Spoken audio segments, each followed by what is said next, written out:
pela sua presença.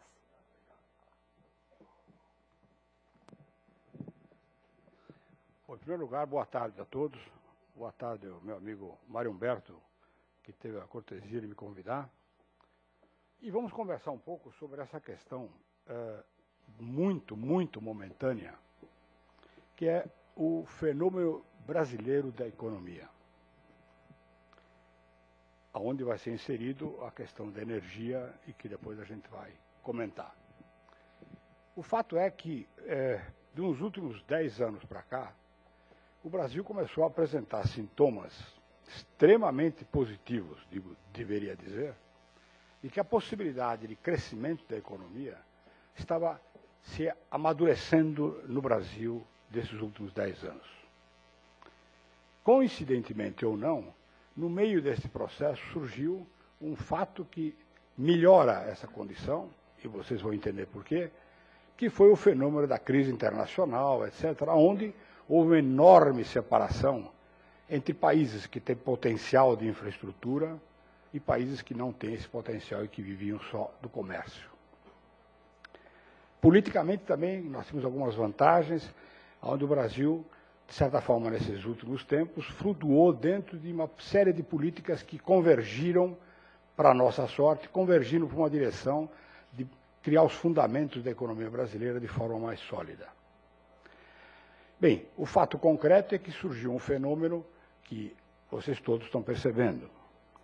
O volume de demanda que se criou hoje dentro do Brasil é algo, no prazo desses últimos anos, é extraordinariamente grande se compararmos com qualquer outro país do mundo. Dentro dessas circunstâncias, o fato mais importante que tem é de que maneira vamos enfrentar aquilo que o Mário Humberto tem colocado sempre. A infraestrutura brasileira, de que maneira vai caminhar para acomodar esta demanda? Sim, porque quando a gente fala de demanda, não é uma demanda imaterial, é uma demanda humana, uma demanda de homens, mulheres, pessoas, que ao demandarem exigem resposta de consumo. E a mente humana é fértil em criar perspectivas de demanda. A mente humana é capaz de criar aquilo que eu vi nas fotografias do meu antecessor aqui, cria gigantes de beleza, transformando áreas e regiões. O Brasil está na situação de que tem uma demanda ansiosa por demanda, definitivamente isto não volta para trás, a não ser de forma dramática, e não é o caso do Brasil. Então, esta demanda ela tem que ser acomodada a partir de, pelo menos, dois grandes vetores, dois grandes macrovetores. A energia, como fator determinante, como a gente vai analisar, e, de outro lado, com uma estrutura inteligente de processo político-administrativo do país, tanto público quanto privado. Muita gente separa isso. Vocês vão ver que eu vou convergir para essas duas outras questões, público e a parte privada. O Brasil hoje, nós temos, no caso da energia, fundamentalmente dois grandes conjuntos. O petróleo e a energia hidroelétrica como parte fundamental. O petróleo, um pouco xingado, achando ruim que o petróleo faz poluição, tem várias formas de entender essa questão. Mas, de qualquer maneira, é inexorável de que o petróleo continua sendo, e não se enganem, uma grande força energética mundial. E, por circunstâncias, nós seremos a futura potência energética daqui a uns 10, 15 anos, de petróleo. Então, aparentemente, estamos agravando o processo de geração de energia não poluente. Vou deixar essa pergunta no ar. E vamos voltar agora para a questão que nos cabe mais, que é a Eletrobras.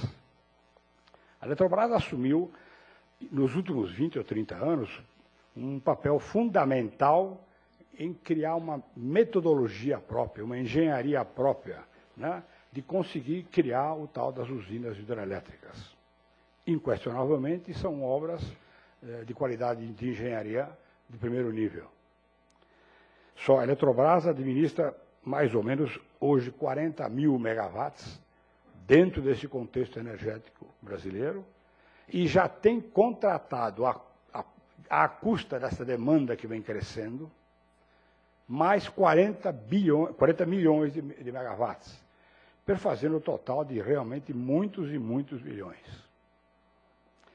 As usinas que estão se prevendo já, e em curso já, a usina de Belo Monte, Madeira e a futura de Tapajós, todas elas orientadas para a geração de hidroelétrica.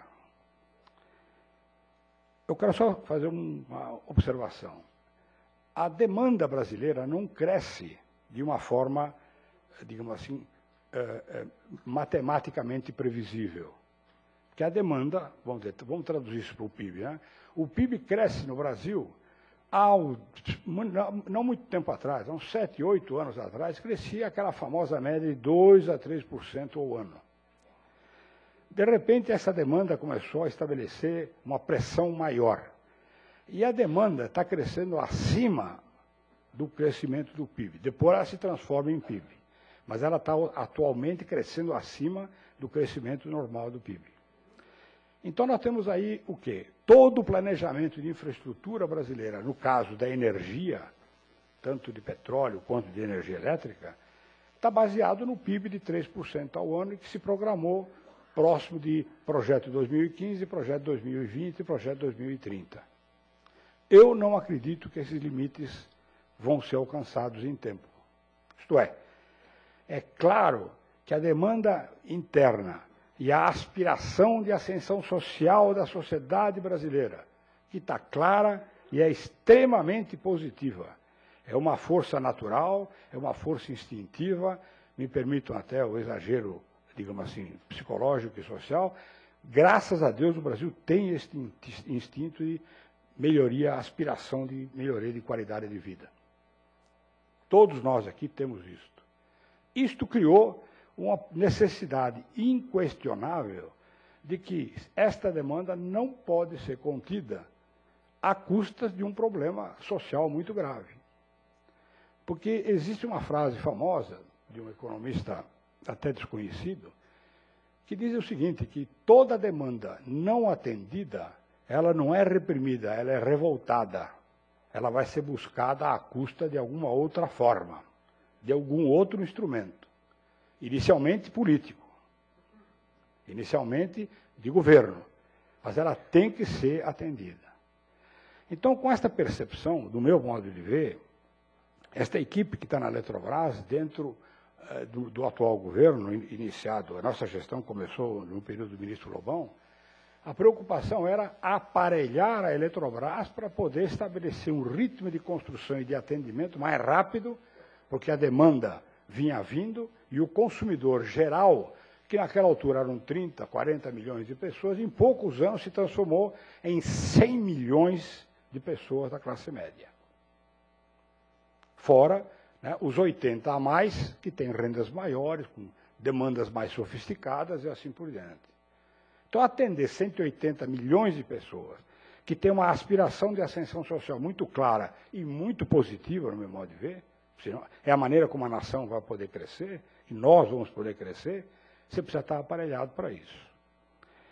Então surgiu um pequeno conflito, né? Um grande conflito, para dizer a verdade, entre a necessidade de geração de demanda limpa e a questão do meio ambiente. Isto é um problema que está em equilíbrio, por enquanto, mas que tem que ser racionalizada. Nós temos, só para dar uma informação, só de linhas de distribuição, hoje, no Brasil, nós estamos com quase, praticamente quase 40 mil quilômetros internos de distribuição. O Brasil tem a vantagem de ter a distribuição energética feita de forma integrada dentro de um sistema também, regra mundial, comparação internacional, ninguém tem nada igual. Então, o fato de você agregar mais energia para circular dentro desse sistema é perfeitamente possível e nós já estamos na frente de boa parte do mundo. Ao mesmo tempo, a programação que estava meia parada da outra energia limpa, que hoje em dia é uma energia limpa, que é a termonuclear. A energia termonuclear no Brasil estava com 2 usinas paradas há cerca de 20 anos. Iniciamos a operação da terceira e já está se programando da quarta e da quinta na região do Nordeste. Por quê? Porque a energia termonuclear tem uma grande qualidade. Além de não ser poluente, ela, quando entra no sistema, ela empurra o processo de energia para diminuir perdas que normalmente acontecem quando ela circula dentro da rede. Então, isso significa aumentar em 40% a energia final daqui uns 8 ou 9 anos, através da energia termonuclear. Depois também, evidentemente, estamos trabalhando na tal da energia eólica, que tem uma aplicação parcial, no sentido que ela nunca será uma energia básica para o Brasil, pela dimensão que tem, e pelo volume da sua população, e pela vontade de demanda de novos produtos, que tem como base a energia, o consumo de energia. A eólica é um complemento regional que vai nos ajudar. Tecnologicamente, interessa estar presente. Bom, além disto tudo, o que está se analisando também é que, hoje, a Eletrobras sozinha, ela não tem mais a condição que tinha há 20 anos atrás. Bate na porta do orçamento e pede X. Depois de um pouco, bate na porta do orçamento, a Chesf precisa de um reforço, a Eletronorte precisa de um reforço para fazer a parte que lhe cabe. O orçamento brasileiro, olhando isso de uma forma muito madura e amadurecida, hoje é pequeno em relação às necessidades conhecidas de energia. E é evidente que se a energia é aquela que abastece a demanda crescente que nós estamos tendo, ela passa a ser, e eu vou incluir aqui agora a demanda industrial, a demanda de infraestrutura, que tudo se transforma em necessidade de energia. Passa a ser a questão, o fator determinante da economia brasileira dos próximos 20 anos, indiscutivelmente é energia, no seu sentido mais amplo. A Eletrobras também está estudando um argumento que vem casar com a primeira colocação que eu fiz, que é o novo ouro preto que existe à disposição do Brasil e que, claro, nós não vamos desperdiçar. O pré-sal é um potencial energético e de valor econômico ainda inestimável. Só que é importante que se diga que o petróleo está indo na contramão hoje tem sensação de sustentabilidade, de energia limpa, de energia renovável e assim por diante. Tem alguma coisa de político atrás disso tudo, que é para barrar o crescimento de certas economias mundiais, que já estão muito na frente. Tem um jogo atrás disso aí. Mas o petróleo, indiscutivelmente, ele é poluente. Então, nós estamos estudando também a possibilidade de criar um forte impacto, um forte crescimento da chamada biomassa. Biomassa que vem, basicamente, da cana, que é a mais nobre de todas as biomassas, e, consequentemente, do álcool. Porque o álcool, ao misturar-se com a gasolina, ela mitiga, ela elimina boa parte do fator negativo que o petróleo, da poluição do petróleo. Então, vocês veem que nós estamos levantando um pouco o tom da conversa, da nossa apresentação, para vocês entenderem que nós estamos falando de coisa gravemente séria, que eu acho que é uma sorte do Brasil. Porque o Brasil é um país que, por causa disso, é um país de grande futuro, se soubermos orquestrar e organizar esse processo, de um lado, demanda crescente, e, do outro lado, indiscutível necessidade de geração de energia, para estabelecer a terceira grande fator, que é infraestrutura brasileira como um todo. Não cabe no orçamento brasileiro. Não cabe. Tirem da cabeça. Rodovia, portos, infraestrutura aeroportuária, transporte aéreo, obviamente, infraestrutura de saneamento das cidades. Quer dizer, eu não estou querendo desesperar vocês, não. Só estou querendo mostrar que o crescente da demanda é inexorável, porque ela vem de um sentimento de cada um de nós. Nenhum de nós vai renunciar a nada. Vamos largar de bobagem. Todos nós queremos, não é um capitalismo selvagem, mas todos nós queremos satisfazer algum tipo de desejo. A aspiração social é indiscutível no ser humano. Ignorar isso, me perdoem até o exagero, se alguém discordar, me perdoem, mas isso é sonho socialista, sonho comunista, que só com uma bruta ditadura consegue afogar esse desejo para que ele não aconteça. Ninguém diz verdade no mundo, não. Existe uma mistura de má vontade em entender de que o capitalismo não é um produto. O capitalismo é o ser humano aspirando melhoria de qualidade de vida, de qualquer tipo, até para ser poeta. Mas ele quer ter o conforto para poder ser um bom poeta, provavelmente. Então, essa história de que nós estamos trabalhando, né, com problemas de ordem sociológica, etc., no Brasil, eu acho que não deve entrar por aí. A tal ponto que eu tenho dito várias e várias vezes que entre ideologia e progresso é a grande estupidez, desculpem, discutir ideologia. Porque a ideologia leva a dividir a nação, dividir os povos, discutir pontos de vista de como você pode superar o progresso sem fazer progresso. Vocês estão entendendo o que eu estou falando? É um conflito que não tem como, não tem saída. Então, o importante não é o capitalismo que eu quero enaltecer, eu quero enaltecer o ser humano. Ele tem aptidão e talento para viver melhor, para progredir na medicina, na cultura, na arte, no trabalho, na tecnologia, na construção, nos portos, em tudo. É o ser humano borbulhando em matéria de capacidade. Então, este sentimento ninguém corta, a não ser numa ditadura violenta, como aconteceu no passado. Hoje, nem que queira, se repetirá aquele processo. Eu até, às vezes, uso uma certa frase que pode ser brincadeira, de que se o Marx tivesse sabido o que era a demanda solta, ele teria se suicidado. Porque ninguém segura. Ninguém segura. Né? Enfim, voltando ao tema. Então, nós estamos agora nos preparando para verificar um pouquinho quais são as próximas demandas energéticas usando este elenco que eu falei a vocês. Nós já estamos agora com 3 ou 4 usinas, essas que eu mencionei, que já temos mais outras 3 que estão em fase de definição, uma delas de caráter até meio revolucionário, que é Tapajós, e quem é do setor sabe que vai ser feita de uma forma completamente diferente, já dentro da nova regra, claro que respeitando as regras básicas do meio ambiente. Vai ser feito sob forma de plataforma.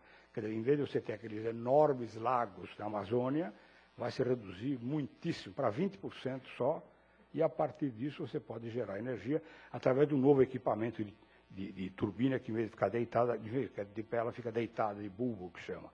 Enfim, e por que vai ser plataforma? Porque você vai construir por etapas. Isso é como se fosse petróleo, né? Você vai, bota, você põe lá 4, 5 mil pessoas para fazerem certas coisas, depois volta, muda para outra. Ninguém se instala ao lado e ao longo da nova usina. Isso cria o quê? Uma condição mais racional, mais humana para o trabalho que vier a se desenvolver para fazer. E depois, à medida que aquele remanescente básico ficar, vai fazer parte da usina, o quê? Valor para poder construir uma unidade básica de habitação, para poder operar a usina dentro da floresta amazônica, com o menor custo possível do ponto de vista de meio ambiente.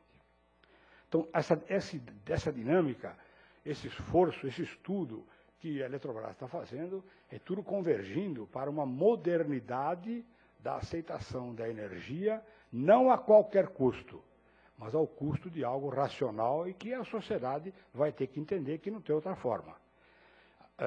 Por sorte, o Brasil é um dos raros países que pode deter a matriz energética mais variada e mais equilibrada possível do mundo.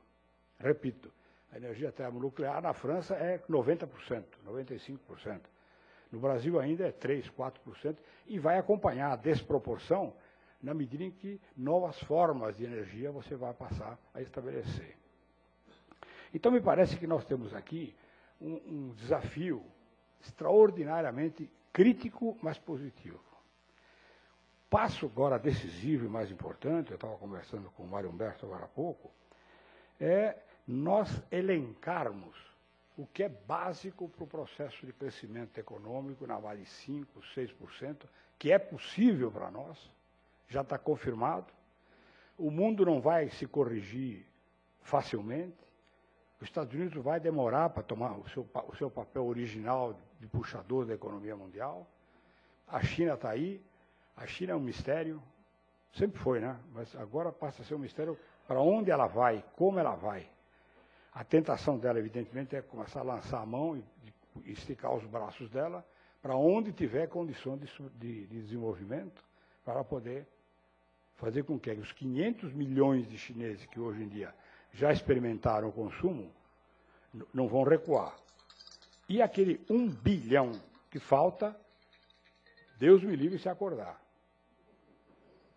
Deus me livre se acordar. Então, lá eles têm um sistema misto, vamos dizer. É um sistema social estranho, mas que funciona. Eles mantêm os famosos deputados, né, os representantes do povo, 2, 3 mil pessoas, que eu tenho feito também uma outra, não é bem blague, que não é o caso de blague, mas enquanto eles aplaudirem, e terminado o aplauso da reunião do político, puser a mão na perna de novo, está tudo bem. Eles estão obedecendo, que é por partes que vai ter que envolver a outro bilhão que ainda não tem demanda, não tem consumo e assim por diante. Mas vai surgir um dia que isso vai crescer. Então o Brasil precisa se preparar para ser extremamente forte economicamente, extremamente variado nas suas diversificações. Todo esse maquinário, todo esse equipamento que está aqui, simplesmente demonstrado, vai ter que cair para a rua, ir para o campo, construir, fazer, inequivocamente. Hoje, o fator energético, seja ele traduzido em energia, e aquilo também é energia, tem que vir para a rua, tem que ser equacionado. Senão nós vamos nos afogar também. Então, digamos assim, nós estamos hoje no meio de um caminho muito positivo, muito positivo. O fluxo de recursos internacional, que está vindo para cá, que todo mundo está falando, puxa, vai derrubar o câmbio, vai derrubar. Precisa ter alguma criatividade, e eu sei que isso já está sendo pensado. Todos os que... Deve ser um cobrador aqui.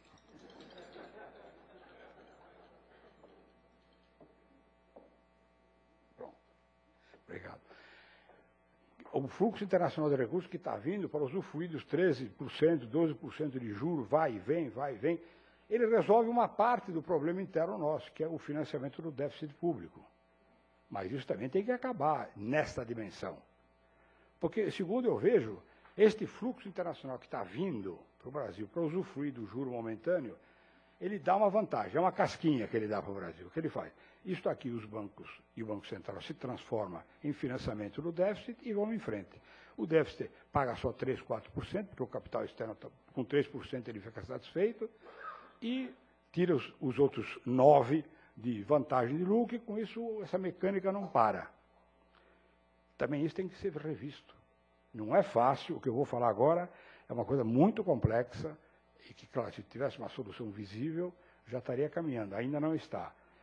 Mas eu estou vendo que o problema brasileiro vai ser o quê? Nós temos uma qualificação de governo e uma qualificação do setor privado.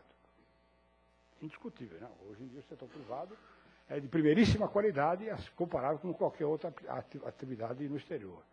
E o governo brasileiro está se equipando de forma muito competente para poder fazer o papel dele. Só que nós temos que parar de pensar que somos empresa pública. Porque não tem mais crédito à vontade. Não tem mais orçamento à vontade. E ainda nem todos acordaram. Nem todos acordaram. Por quê? Porque o orçamento público, se alguém perguntar, o Brasil está bom de infraestrutura de saúde? O Brasil, não nós aqui, o Brasil. Não. O Brasil está com grandes perspectivas na estrutura educacional brasileira para gerar uma demanda de qualificação técnica futura, presente e futura? Não. Ainda não. A segurança brasileira está absolutamente tranquila. Para quem mora no Rio, não precisa falar mais nada. Este tipo de atividade só pode ser pública. Então, o orçamento que existe, ele é volumoso, ele é poupudo, porque tem uma cobrança tributária elevada para poder suportar esses custos. E mais das empresas públicas. Aí é que está o problema. Não dá mais para puxar a tributação só. Porque a tributação está no limite. Daqui a pouco, para quem está no setor, como vocês estão, e mesmo quem não esteja, seja funcionário, ele sabe, quando ele compra uma televisão, um bom X vai para o imposto. Podia ser mais barata a televisão e assim por diante. Então, a questão tributária nacional vai ter que ser enfrentada. Para fazer com que, de um lado, as empresas públicas também captem recursos fora. Mas para captar recursos fora, qual é o papel? O meu papel, por exemplo, na Eletrobras. Como eu sou economista, eu não entendo de engenharia, só sei do produto final. Agora, o que nós estamos fazendo também é racionalizando o processo, inclusive de remuneração.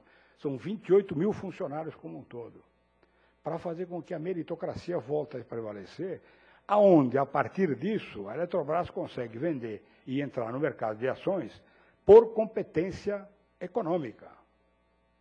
Porque o dado que eu tenho aqui, e que vocês talvez já saibam, quem já opera em bolsa, hoje o patrimônio líquido da Petrobras chega a 80 bilhões. E o valor da ação está em 40. Então alguém já descobriu que ela não é tão eficiente quanto uma Petrobras, digamos. Claro que a Petrobras tem um conglomerado, então é mais fácil estabelecer um lucro médio, né? um conglomerado de atividades. Ela vai desde atender o consumidor no posto até investir em produção e assim por diante. Mas o fato concreto é que a ótica governamental tem que fazer um upgrade.